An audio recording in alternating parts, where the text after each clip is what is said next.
What is going on, you guys? This is Donovan of Schmick Squadron, and in this video, I'm going to be providing a deck profile of the Dragon Link deck that I took to the St. Louis Regional on the late August. So, let's go ahead and get right into it. So, the first thing I want to point out is that I didn't do as well as I have hoped. I was hoping to get my invite for the first time and be able to go to Nats. Unfortunately, I came up short. I dropped at around, let's see, it was round 6 is when I dropped. And it was an 8-round tournament. We had about 200 plus people show up, so it was a good sized tournament. I think one of the things that really one of the reasons why I didn't do so well is because this is a very much a deck that wants to go first. So if you lose the die roll, yeah, you're. I won a whopping 1 die roll out of the 6 rounds that I played. But enough of that. Let's go ahead and get into the deck profile. Oh, actually, before I do that, I should, mention the decks that I played against. No, excuse me. The decks that I played against were Orcust, 2 Altergeist, a Cyber Dragon, a Flower Cardian Exodia, and a Invoked Shadal deck. Not in that particular order. You know, some of the rounds were a bit, some of the matchups were in different rounds, but those were the 6 decks that I played against at this tournament. Now, moving on to the actual deck, if you can see them, there we are. I played 3 copies of Rocket Tracer, and then a Silver Rocket, an Anthus Rocket, and a Rocket Synchron. This is the rockets that I chose to play in my build of the deck. Let's see if I can get that all nice and laid out nice and clean. There we go. And the reason why I play this ratio is because I've saw some people play Magna Rocket Dragon, the other level 4.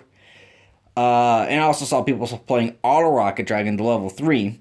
But the thing is that those cards, I don't play those cards specifically because I don't actually use the Rocket's effects. The only Rocket effect I actually use is Rocket Tracer, and that's to basically get you into Boral Savage Dragon. Other than that, literally, these guys are only here because of their level, and that I could summon them out of the deck with a card like Quick Launch. But other than that, though, that's basically the lineup. Rocket Tracer is basically the best rocket of them all. It summons ones out of the deck as a quick effect. So we'll set those to the side. Moving on to the rest of the dragons in the Dragon Link. Let me actually get them out. Here we are. We have a Red Eyes Darkness Metal. We have a Tempest, Dragon Ruler of Storms. We have a Destrudo, the Lost Dragon's Frisian. We have an Absorouter Dragon. We have a Aether, the Evil Empowering Dragon. And we have a World Chalice Guard Dragon. So the reasons for playing these cards are very simple. Red Eyes Darkness Metal is easily the best dragon monster in the game. And, you constantly summon this off of your Guard Dragon LP, and then you resummon it off of Pisty, and you just keep using its effect to summon out more dragons. And, you get your snowball effect going on right there. And then, obviously, Tempest and Destrudo are your targets to send to the graveyard off of Dragon Shrine, as well as Absorouter Dragon, which actually never really came up in the tournament. For those who don't know, Absorouter Dragon, when it is sent to the graveyard, you add a rocket monster from your deck to the hand. But that never came up, and also if you control a rocket, you can actually special summon this card from your hand. But I never actually saw this card in my opening hand. I actually cited this specific card out a lot in this tournament. But in testing, it came up a little bit more often than to the point where I decided to keep it into the deck. But these two, you have to play just because they're not only extenders to help you make big link monsters, but you could also just summon them out. There's been times where I just summon out Tempest just for the damage. So moving on, Aether, the evil empowering dragon. This is what you summon off from the Hieratic Seal of Heavenly Spheres. So that actually came up a lot in the tournament. I would actually summon out Aether, the evil empowering dragon. I would actually use its effect, for those who don't know, when it is normal or special summoned, you can target a monster on the field and banish it. And that actually came up a lot in my Cyber Dragon matchup, actually. I ended up, he summoned out the fusion monster, the level 5 fusion, with Overload Fusion. And then I used Hermetic Seal, I returned the fusion monster back, and then he had a Galaxy Soldier on field, and I just summoned this and banished the Galaxy Soldier. So this card actually was really good today. And then obviously you play World Chalice Guard Dragon because it's part of your 1-card IB combo in the deck.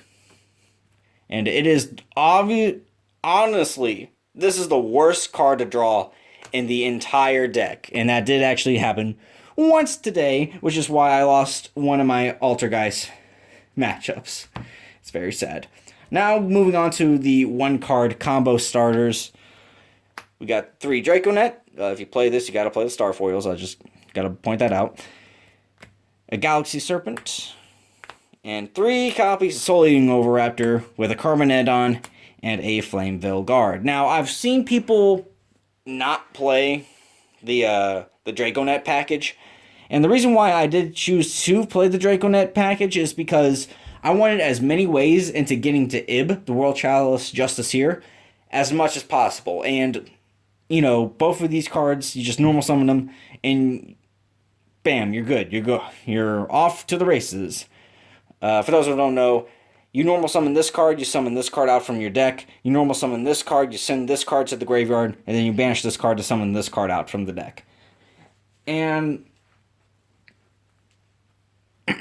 I saw people play, like, what was his name?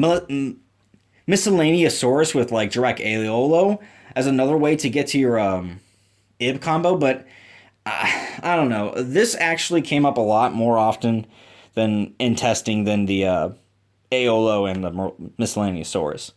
Also, I could search out this card with Silent Mining and this card with Fossil Dig. So you have 12 1-card starters in the deck, theoretically, and that's 85% chance of opening it in your opening hand at the start of a duel. Moving on to the last of the monsters.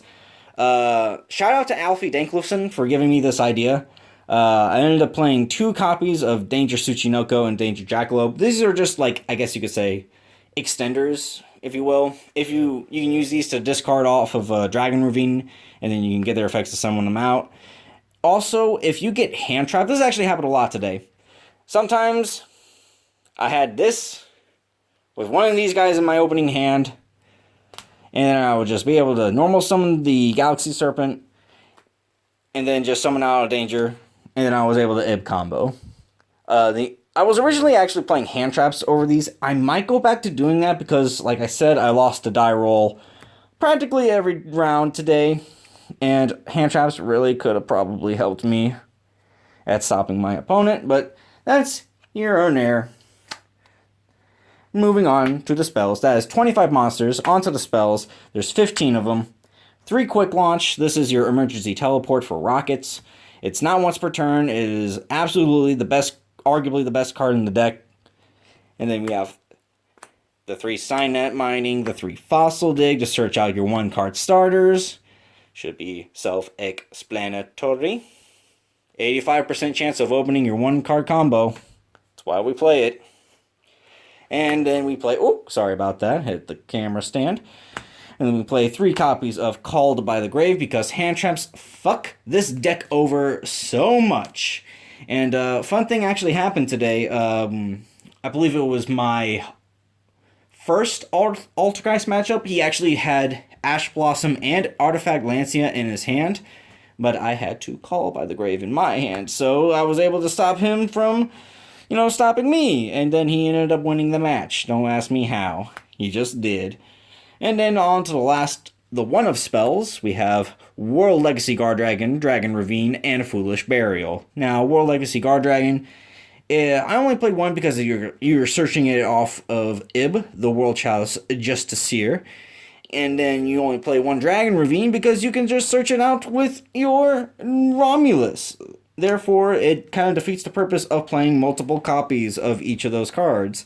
And Foolish Burial is essentially like your additional Dragon Ravine. It's just an extra way to get both Destrudo and Tempest into the graveyard. And when you get both into the graveyard, your end board will be a lot better than if they weren't in the graveyard. Moving on to... Whoop! Dropping the cards over here.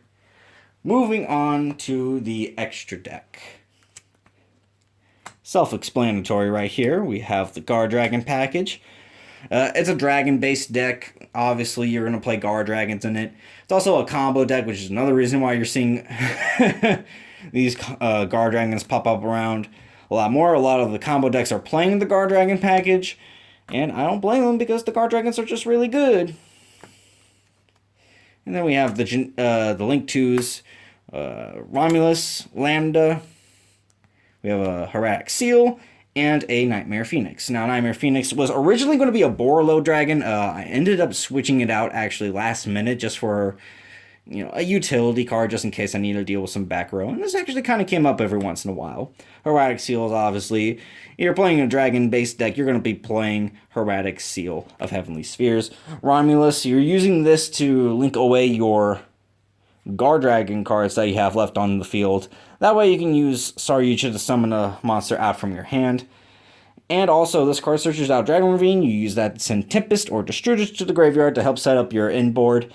And then you have a Psyframe Lorm Lambda. This is just a generic Link 2 that has the most attack out of all the generic Link 2s. So you can theoretically just play a B-Cop from the Underworld, or you can play a Lanfornicus, or Lanphalinkus, whatever that normal monster is called. I just chose to play Lambda because it has the most attack. And that actually kind of came up a little bit, that I had that much attack. And then I play a Triple Burst Dragon just in case I needed a Link 3. It was there. And then for the Link 4s, Saryuja, you only really need one. A Boral Sword Dragon. I only summoned this once today. But, yeah, Boral Sword is I guess you could say, in my opinion, it's a must. I think this is the best card in the extra deck, and this was Appaloosa. So often my opponents couldn't really play around this card. I would just have like 3 to 4 negates on this card, and it was able to shut down my opponent. So very, very well very good how well it performed today. I'm very happy about that. The heart and soul of the deck is If the World Chalice Just Seer. This is the whole reason why this deck is arguably a thing, because you're just going to turbo this thing out and search out World Legacy Guard Dragon, and then you link it away, and then you summon out World Chalice Guard Dragon from the deck, and then you get your Guard Dragon plays going on from there. And then other synchros that I played, an F.A. Dawn Dragster, a Hot Red Dragon Archfiend Abyss, and a Boral Savage Dragon. Now, I never summoned this card at all today, but since I was playing Destrudo, I opted to play it. And then Hot Red and Boral Savage are just cards you summon this off of your Guard Dragon combo, and you summon this with Rocket Tracer.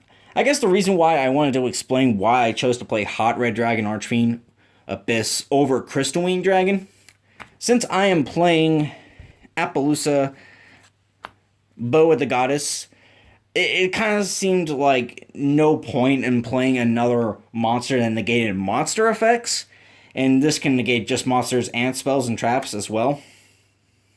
So yeah, there is the fear of getting these two super polyed. That never really happened today. I did get super polyed, but it wasn't these two that got super polyed, though. So that's it for the extra deck. On to the side deck. Now, before I actually do talk about the side deck, I want to point out something. This is the first time I ever went to a regional, and I actually managed to use every card in my side deck throughout the entire event.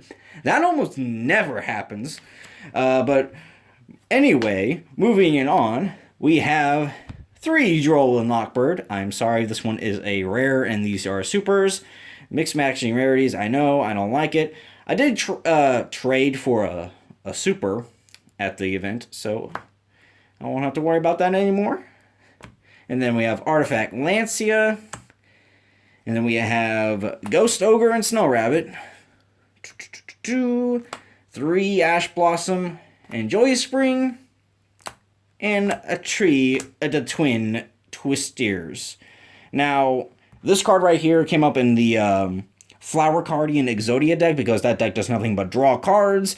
And I lost game 1 to that deck, and then game 2 I went first and I just set up full combo, and then game 3 I just drove Lockbird and I just won I just won the match. Lancia was originally going to be a Kaiju's for Sky Strikers. I actually didn't play a Sky Striker all day today, but I'm actually really glad I put in Lancia because that was for like the Thunder Dragons and the Orcus decks. I did play one Orcus deck in the first round, so I was very lucky and fortunate that I actually had these in the side against him. It didn't really stop him though from winning the game, but hey, you know, it was there for that reason. Twin Twisters, I played a lot of I wouldn't say a lot. I played 2 Altergeist decks, which is what I cited this in for. It would have been nice if I actually saw it. I'll just leave it at that. And then Ash Blossom and Ghost Ogre. These are just generic, really good hand traps that I tend to side in. I usually side out the dangers, as well as the Foolish Burial and the Absol Rattle Dragon for these cards right here. Or maybe, like, these cards or these. My side deck is specifically built to go second, whereas my main deck is meant to go first. And, well, that's pretty much self-explanatory. Most decks are kind of like that nowadays anyway. And with that being said, folks, I'm going to leave it at that. It's been a long day at this regional. I hope you enjoyed the video. If you like the video, don't forget to subscribe, hit the like button, share the video, all this and that. And of course, thank you very much for watching. We love you guys.